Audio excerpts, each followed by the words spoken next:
What do you want to be when you grow up? Have you ever been asked that question?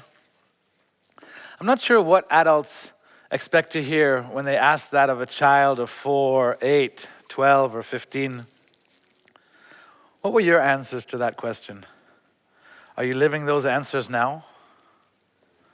At a certain point in my life, the answer to the question, what do you want to be when you grow up, switched from superhero to, I want to be a diplomat like my dad. My father was a 37-year career diplomat, a member of the old guard who did things out of patriotism and idealism. He was accomplished, well-respected, and considered an icon in the Israeli foreign ministry by many. We were very close. Thanks to Dad's job, as a family, we moved around from country to country every few years, with a new brother joining the family at every post, making us 4 brothers by the time I was 15. I'm the second born in our family. By the same age, I had lived in Germany, Israel, London, New York, Israel again, and Turkey. Apart from learning to adapt as we moved from country to country and school to school, at a very young age, I developed a passion for singing, and music was always that thing that I could do very well without much effort. Unfortunately, music wasn't considered a serious job and was set aside in the hobby category as I pursued more serious avenues. At the age of 18, I returned to Israel to join the Israeli Defense Forces, as is required of every Israeli citizen. Now, in my last year of the army, I met a girl. She was the most beautiful girl on the base. She had long, thick black hair and a pretty smile. It was practically love at first sight. After the army, we traveled for a few months, and when we returned, we moved in together and started university. A year after that, we traveled again as backpackers, this time to Kenya and Tanzania. The year was 1996, and Hadass and I had arrived in Kenya for the first time. The experience was incredible. The people were welcoming, friendly, and warm, and the country was magical. When we returned from Kenya, inspired, I proposed, she said yes, and we got married the following year. At the same time, I teamed up with 3 other artists and formed a rock band, White Donkey. We talked about religion and politics and change and the musical revolution that we were going to lead, and we believed it.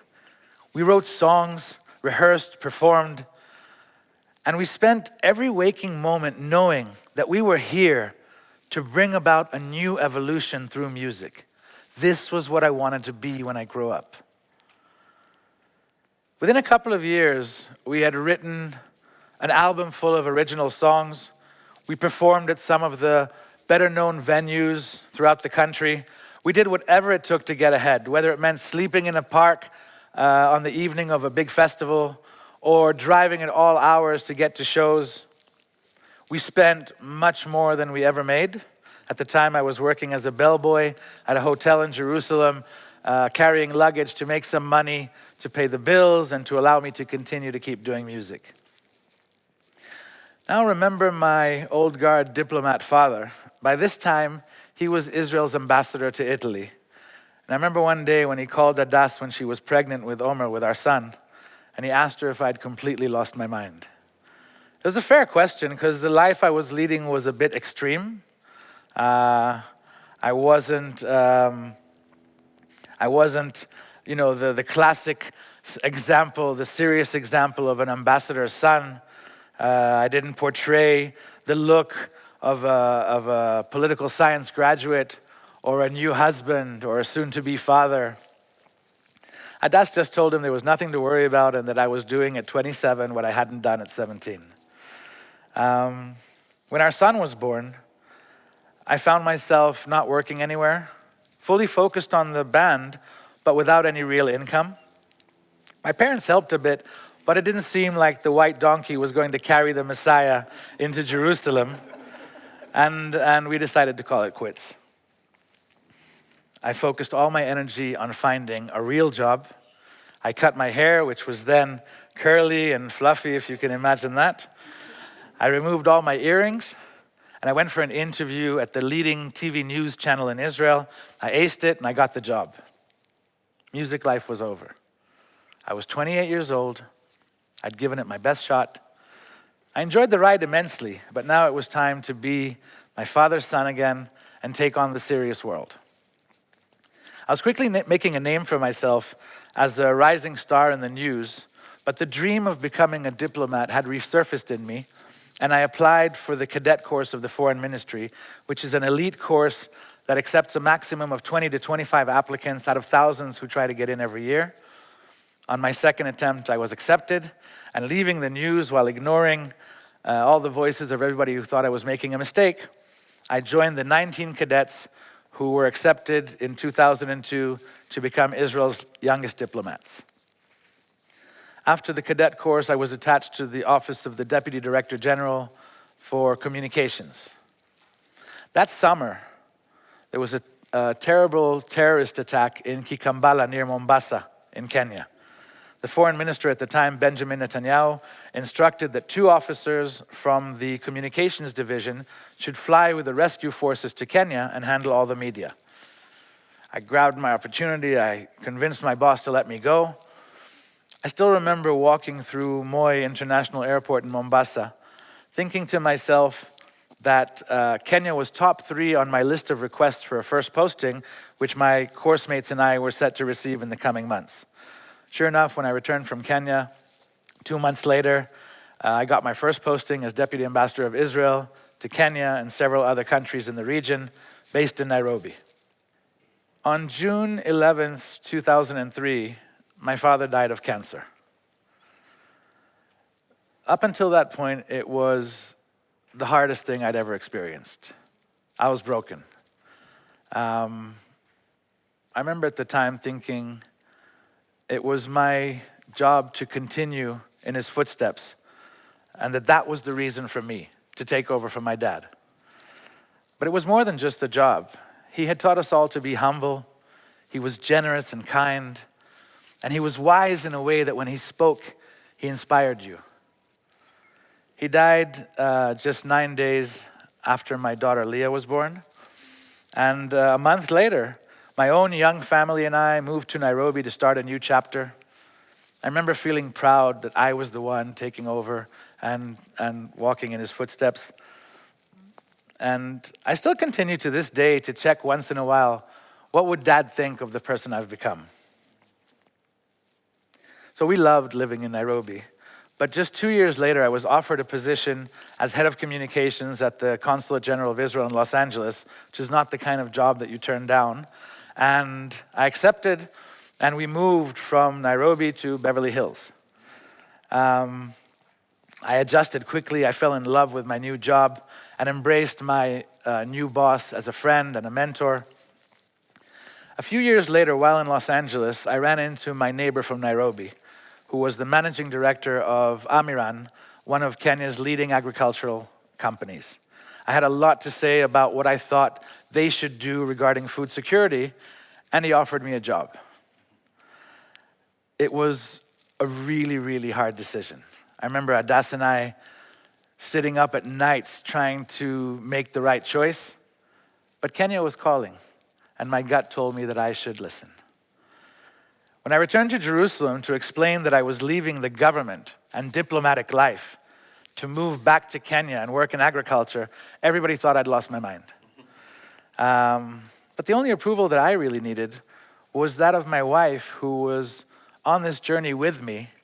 And a few months later, we found ourselves back in Nairobi. So now, fast forward a few years later, it's 2010, and I'm sitting in a bar in Nairobi, and the well-known Calabash Band is performing. It's been more than 10 years since I've performed with a live band, and I felt like singing. So I asked if I could get up and sing with the band, and they said yes. I got up and I sang Hotel California, and they said, well, and they said, can you do a few more songs? And I did. The next week, right when I walked in, I was invited back on stage to sing again. And I just kept coming back 2 and 3 times a week, every chance I had to sing.